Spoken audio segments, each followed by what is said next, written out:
of enormous proportions in challenges. Hi, everybody. I just wanted to run through a video from Alistair McLeod, just some 3 or 4 points on it, but I wanted to do it in its own video, not on my long video, because then you got to find it. So here you'll find it right away.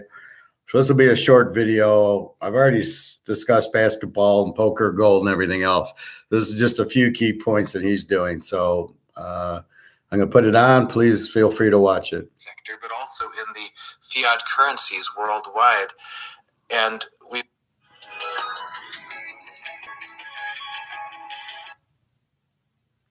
The bail-in was dropped, and we're going back to bail-out. I don't see that we've got an end. Thank you for having me. You have been a regular attendee here and our fiat currencies worldwide. And we've seen a very eventful weekend here in the U.S., 3 banks being shuttered, 2 of them being in the second and third largest banks ever failed in the U.S., and the government taking extraordinary measures, reversing their position on we're not going to bail you out. Okay, we are going to bail you out, but the taxpayers aren't going to pay for it. And definite acknowledgement from officialdom that they're trying to stem the potential of a systemic banking collapse. You've been warning us about such risks for some time now. We'd really like to get your expert opinion on what is actually This guy doesn't know how to ask a question. He rambles on too long. This is the sign of more to come. What the fuck? The bail-in was dropped, and we're going back to bail-out. And interestingly, the Fed has turned around. I don't see that we've got an end to rising interest rates. I don't see we've got an end to rising bond yields. A progression of events that have been building towards a climax of... Thank you for having me. You have been a regular attendee here. Thank you for having me. You have been a regular attendee here, and our view... I don't see that we've got an end to rising... that they're trying to stem. I don't know why it keeps jumping. I apologize. Collapse. You've been warning us about such risks for some time now. We'd really like to get your expert opinion on what is actually happening here and whether you believe that this is the sign of more to come or a one-off event, and now it'll be back to sleep for a while until the real thing happens. So could you kind of walk us through your assessment of the current situation and what you think is ahead? Sure. Well, I wish it was back to sleep and stop worrying about it, but I'm afraid that would be wrong. One question was answered, and that is, do they bail in or bail out? Very quickly, the bail-in was dropped, and we're going back to bail out. And interestingly, the Fed has turned around and tried to deal with the losses that banks, and I think they're particularly aiming at if you like, the regional banks, the losses that the regional banks have accumulated on their bond investments. I mean, this was the thing about Silicon Valley Bank. I think roughly $70 billion worth of their assets were invested in U.S. Treasury stock, agency stock, and similarly highly rated stuff. The problem is that quite a lot of that was long dated. They bought it when interest rates were pegged at 0 or close to 0, and now we're looking at 4.75% to 5%, possibly even going up again this week. It created a run, inevitably, on that bank. And I mean, there are an enormous number of banks in this position. If you look at the Fed's H4 schedule, that shows, I think, something like $4.5 trillion of U.S. Treasury debt on the commercial banks' balance sheets in total, and another $2.5 trillion, something like that, in agency debt. So we're looking actually at enormous numbers potentially involved here. And what is interesting is that the way the Fed has tried to deal with this is by opening up a new program, which it calls the Bank Term Funding Program, whereby doesn't matter what the coupon is, doesn't matter what the maturity is, it will take it all in at face value and pay you out, and you have that money for a year. So, what I just wonder, I mean, lovely, okay, that stabilizes the system for the moment, but what I wonder about this is, what are the other banks going to do? I mean, if I was running a bank and I had some of this stuff on my balance sheet, I would just say, right, gimme. I would say to the Fed, yeah, thank you very much indeed. You can have my whole portfolio. And then with that, I can do either of two things. I can either go out and lend it because I've now got balance sheet space. I can lend it to someone else, create credit for someone else. Or alternatively, I just leave it at the Fed. Or there's a third alternative. If I do actually believe this whole thing is transient, then I go into the market and buy stuff at a substantial discount, having sold it all at par. So in other words, I do a bear operation.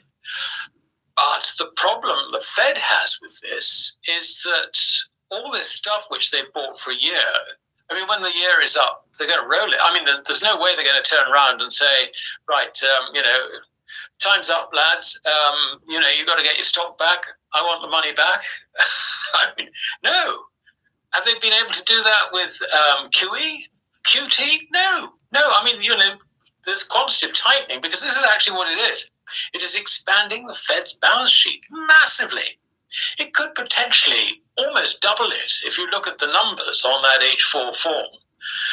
I don't think it'll be quite that bad, but this is, I think, a means of kicking the can down the road, which is going to come back and bite them very, very badly, because all the monetary inflation that's involved, the credit inflation that's involved at the Fed level as opposed to the commercial bank level, I think will just destroy the currency. That is the risk. So basically, putting it in a nutshell, the thing we didn't know for certain, would the Fed choose to protect the financial system or to protect the currency? We now know the answer. They're choosing to protect the financial system. Oh, what a surprise. So that's where we are. And in terms of, does this deal with the crisis? No, it doesn't deal with the crisis. It deals with one aspect of the crisis. But the other aspect of the crisis, which I think is desperately important, is the position of banks in other jurisdictions. I mean, we've seen Credit Suisse sink to a new low. Why?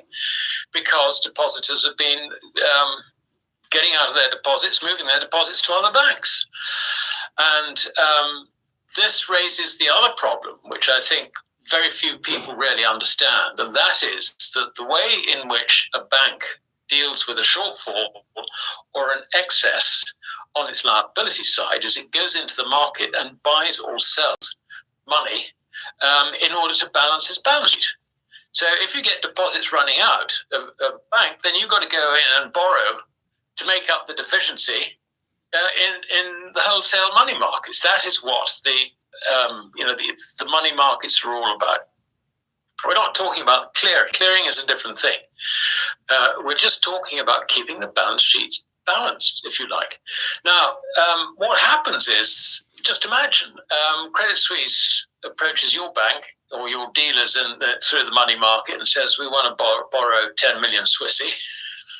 What do? I think you turn around and say, I don't think I want to do that. No. So you find that banks in that position get these lines closed off to them.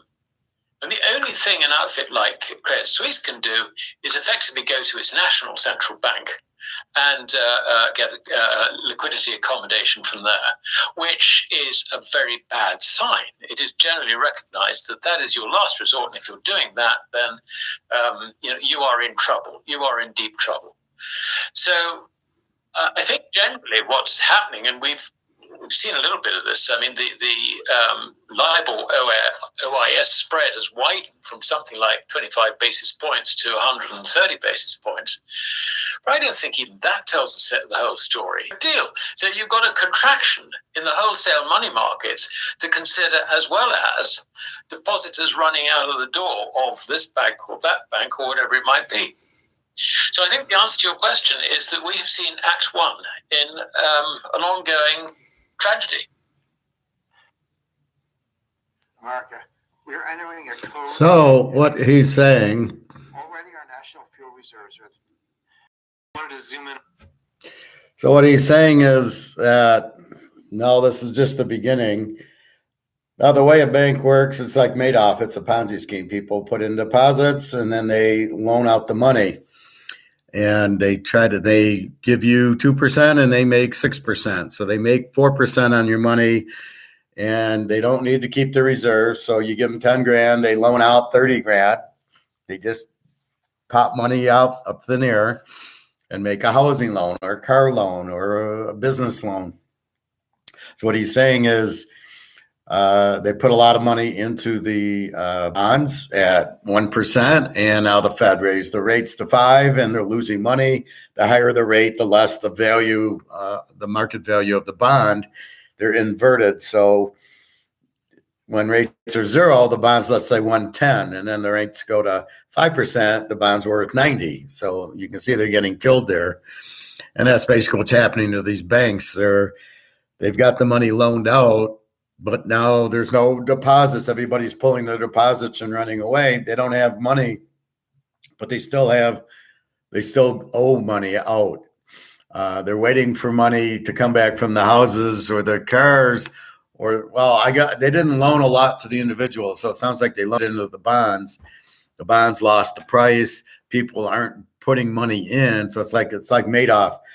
I got all these people wanting money, but I don't have any money coming in. So that's what's happening there. So I just thought you'd want to see that. And let's get to another. So there will not be bail-ins, just the bail-outs.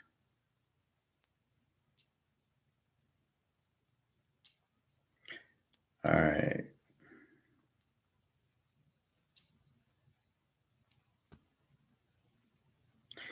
Now let's get to crypto.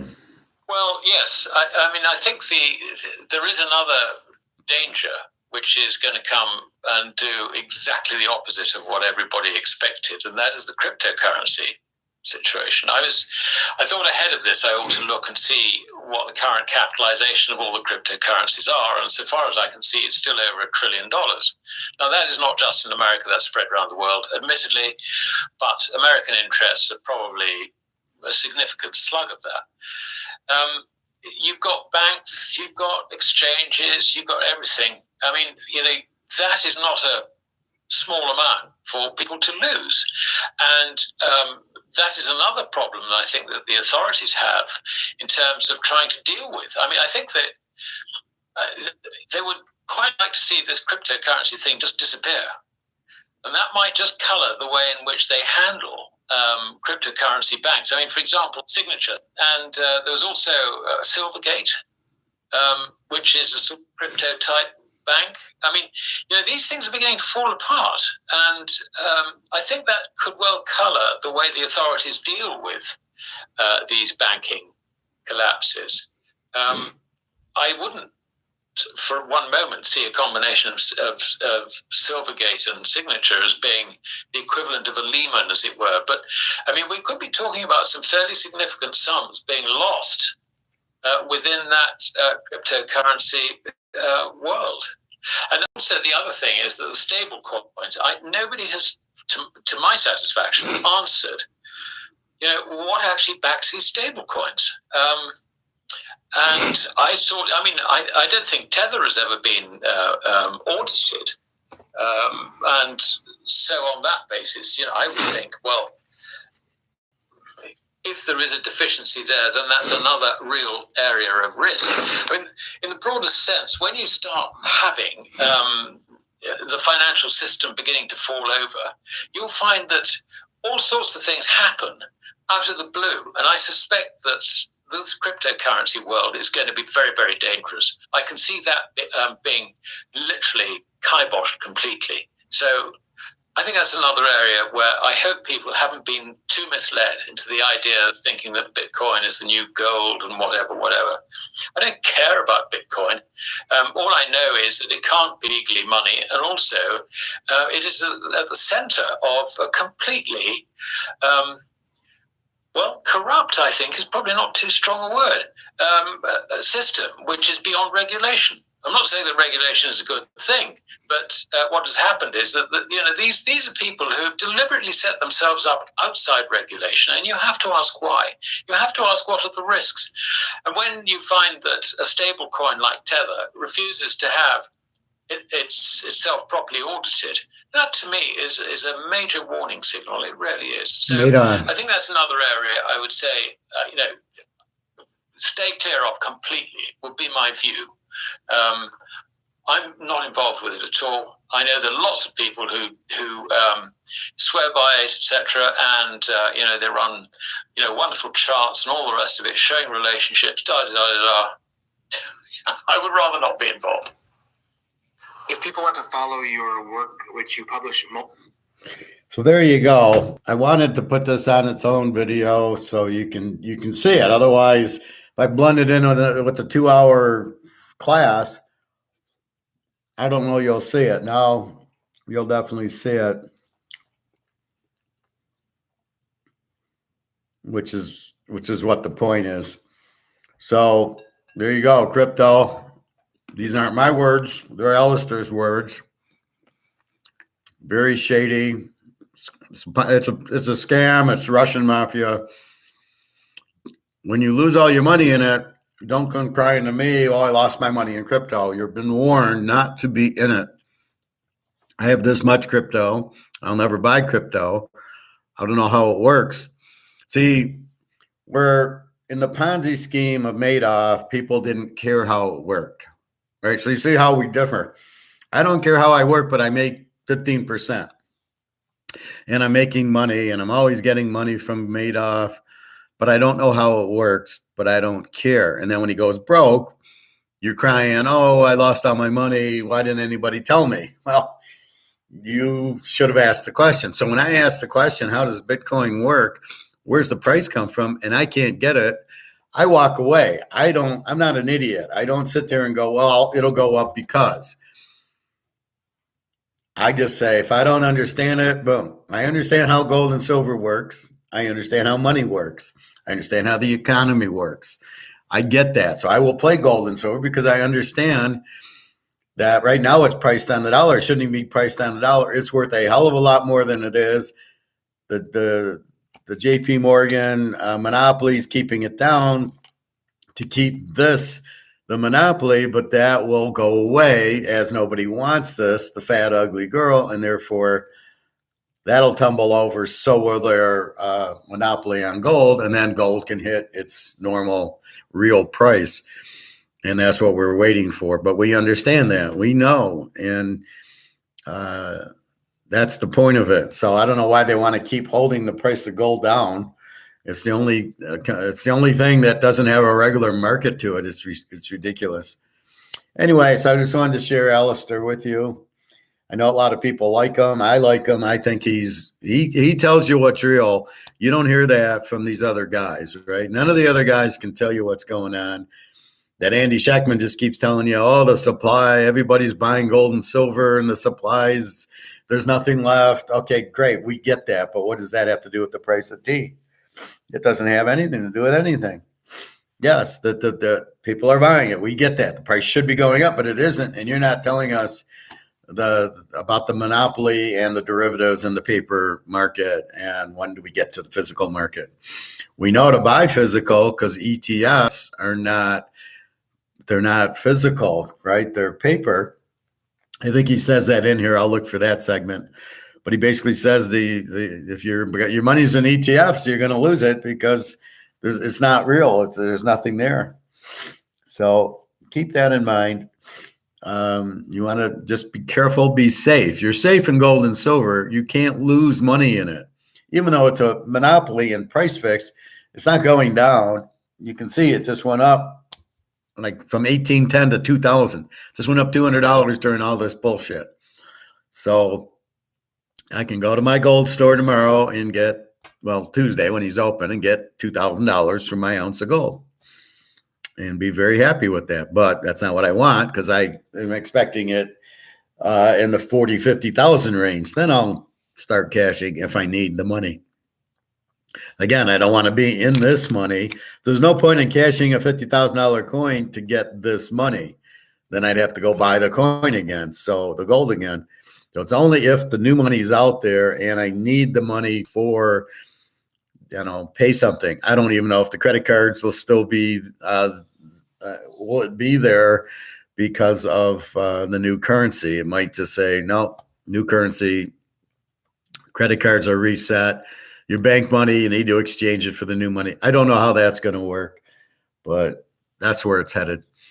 So anyway, have a good day. Buy your gold and silver. Get out of the crypto. Get out of the bank. So it's you don't have much choice. It's gold and silver, Mano baseball cards. There's really not much else to get into. Real estate, it's so high, and interest rates are so high, you're not going to do anything in it. If you own a house, fine. If you don't own a house, I wouldn't buy a house now with these interest rates. It's just so expensive. Just rent for the time being. And then when everything settles down and interest rates start dropping and the housing values start dropping, or you buy them with gold, then do that. But that's the only way around this. You got to be in gold. You got to get out of the dollars. So your thought is get out of dollars and don't put it in crypto and don't put it in stocks. So your thought is get out of dollars. Really questionable to buy a house or buy your gold and silver, which is extremely safe. You need money, you go back and say, give me gold, and here, I'm going to sell my half ounce of gold for $1,000, and he gives you $1,000 for it. Basically, so it's kind of protected, where you can always go back to the coin store where you bought it and get your spot for it. Or you go on eBay and sell it for 100 or two more.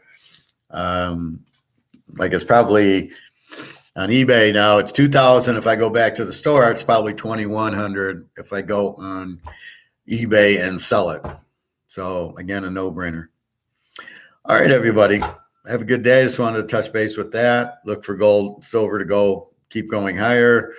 Look for this COMEX monopoly to start blowing up as we see signs of it.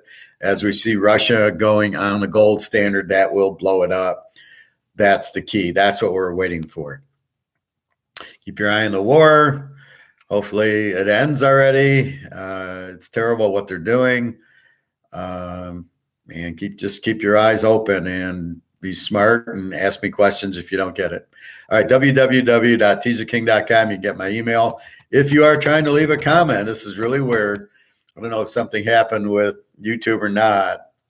If you want to leave a comment and you can't, go email me saying, Howard, I'm trying to email you. I'm trying to chat with you, but it's not showing up. And I've got it set up the same way I always have, where I would see Bobby and Nick and everybody chat with me. So I don't know what the fuck's going on there. Let's see.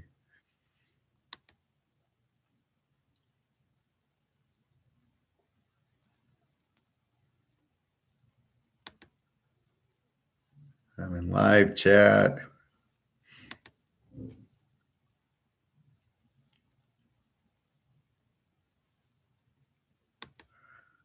Well, I don't know. I'm in chat, but I'm not seeing it.